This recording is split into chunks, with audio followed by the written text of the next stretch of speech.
Bukan hanya itu aja guys, yang kelima, Pertamina punya kewajiban untuk mengelola energi yang non-komersional seperti energi baru dan terbarukan yang belum menguntungkan.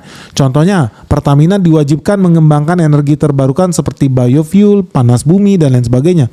Tetapi investasi ini belum tentu menghasilkan keuntungan yang signifikan. Sementara itu bisnis intinya yaitu BBM fosil masih tertekan oleh kebijakan energi hijau. Nah yang keenam, karena adanya persaingan dari perusahaan asing ya dan liberalisasi pasar, ini bisa mengakibatkan berkurangnya monopoli Pertamina. Akibatnya perusahaan swasta seperti Shell, BP atau yang biru itu Vivo, mereka bisa impor sendiri.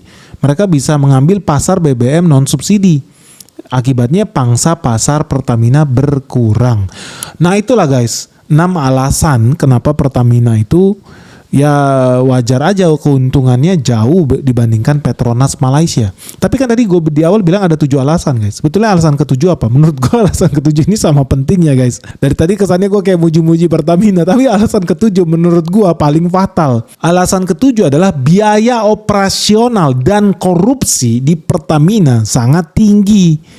Teman-teman tahu Pertamina ini sangat terkenal sebagai perusahaan dengan biaya operasional tinggi, termasuk hobi pemborosan dan banyak inefisiensi. Apalagi ya, institusinya juga sangat lemah. Makanya ya, masalah korupsi dan pengelolaan yang tidak transparan ini sangat mengurangi keuntungan.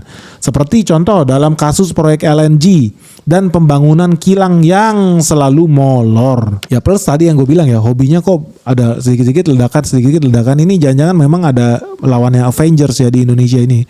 Kenapa bisa kita mendapatkan teror ledakan-ledakan yang skalanya sangat besar itu dan rutin terjadi seolah-olah ini adalah seperti sarapan pagi yang kalau nggak ada sarapan rasanya nggak enak dan jadi rutinitas kalau udah terbiasa sarapan.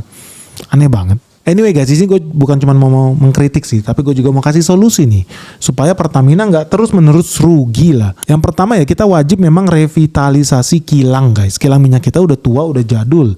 Ada proyek RDMP, proyek GRR ya. Kita itu harus bisa sih mengurangi ketergantungan impor. Either kita perbarui kilang kita yang lama atau bangun yang baru. Jadi gue sangat setuju kalau seandainya Danantara itu duitnya dipakai buat bangun kilang minyak baru, gue sangat setuju.